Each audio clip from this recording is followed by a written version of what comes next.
Quand tu n'as pas de vie spirituelle, là, tu cherches dans les livres de positif, qui amène une petite seconde de paix, puis qui te fait aller comme d'un chemin chaotique. Un petit peu de paix, un petit peu de joie, beaucoup de peine, un petit peu de joie, un petit peu de paix. Oups, ça va, ça vient. Parce que le positif, c'est pas assez, parce que c'est une pensée qui peut être délogée par une pensée encore plus grande. Le mental, l'ego, il veut pas que tu sois en paix, fait que lui, il s'en trouve des manigances, puis il s'en trouve des trucs à nous faire voir pour qu'on puisse les juger, puis qu'on retombe encore dans la peine. Robert, je vais commenter ce que tu viens de dire avant de reprendre ce que Michel. Michel, précise ta question, ce que tu entends par relationnel, sinon je ne pourrais pas aborder le sujet. Robert, tu viens de dire quelque chose de très profond sur lequel je vais un peu m'attarder. Tu vois, je vous ai dit que l'univers a deux parties, la réalité et l'illusion. Et l'esprit n'existe que dans la réalité, il n'y a pas d'esprit dans le rêve, dans l'illusion et dans le film. Donc, tu viens de dire tantôt, quand tu as une vie spirituelle, et tu l'as dit très correctement, je ne sais pas si tu le pensais, ça veut dire quand tu es dans la conscience de l'unité. Ce n'est que dans l'unité qu'on parle d'esprit. Mais dans la dualité, il n'y a aucun esprit, il n'y a que des illusions. Donc, remplacer dans les illusions, on va te parler de l'enseignement de la pensée positive. Et tu le disais bien, si j'ai la pensée positive, c'est que je peux aussi avoir la pensée négative. Et comme la dualité veut qu'il y ait un cycle entre le bien et le mal, le positif et le négatif, je ne pourrais jamais demeurer éternellement dans la pensée positive. Tôt ou tard, la pensée négative me rattrapera. C'est pour ça que croire que la pensée positive est spirituelle, non, c'est toujours une illusion. La spiritualité parle de l'unité, point. Si tu n'es pas dans l'unité, tu n'es pas en train de parler de spiritualité, tu es en train de parler de tes fantômes et tes rêves, mais ce n'est pas la spiritualité.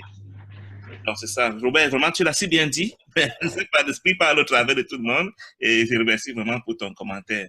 Donc, c'est une manière de dire que soit on est dans l'unité et on est spirituel, soit on est dans la dualité, peu importe comment on appelle ça, ça demeure un rêve.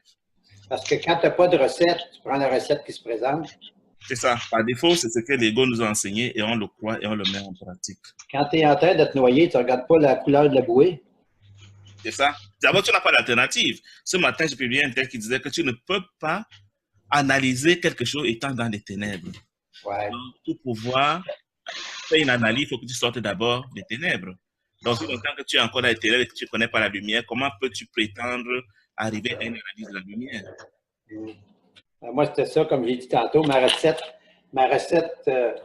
de paix que j'avais avec les livres positifs de Wayne Dyer, etc., m'amenait la paix là, dans la seconde.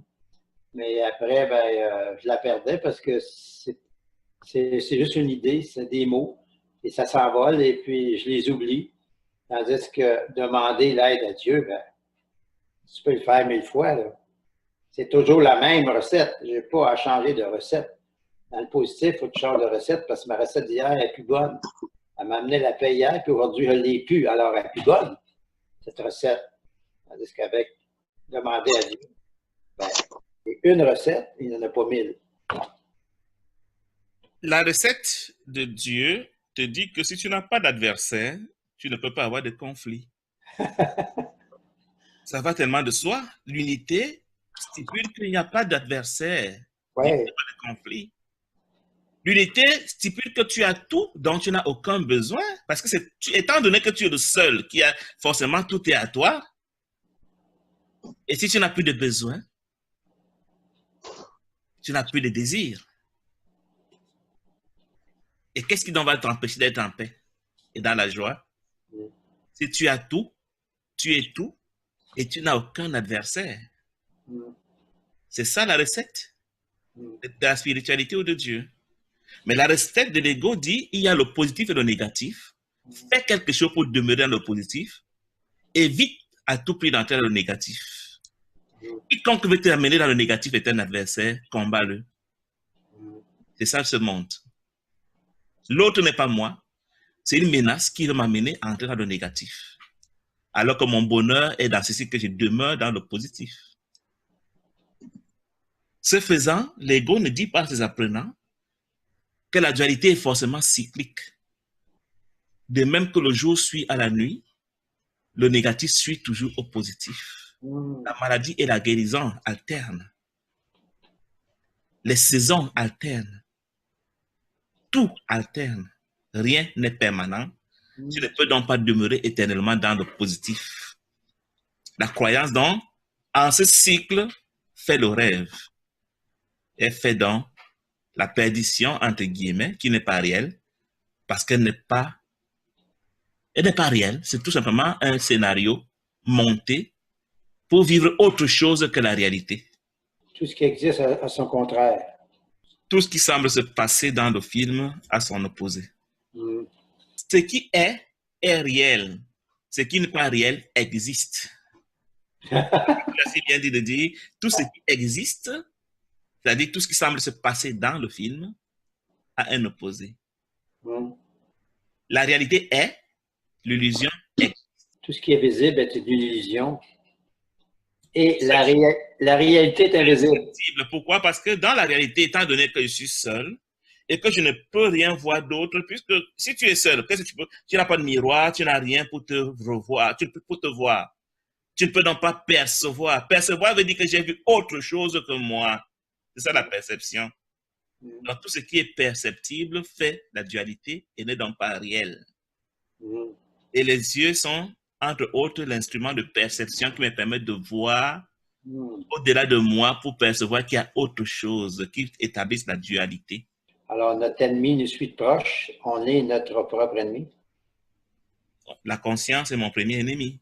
C'est elle qui me permet de percevoir.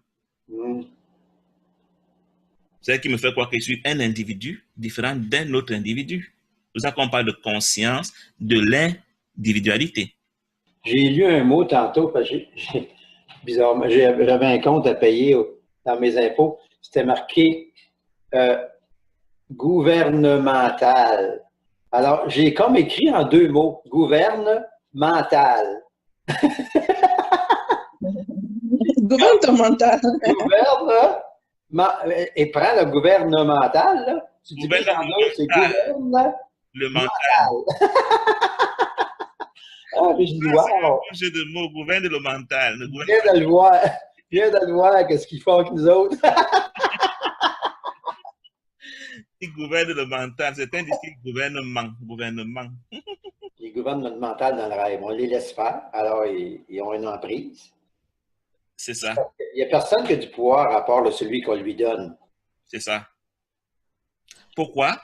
Parce que je suis le Fils de Dieu, dont j'ai le pouvoir de Dieu. Personne ne pourrait avoir de l'ascendance sur moi si je ne lui donne mon pouvoir de Fils de Dieu, y compris l'ego.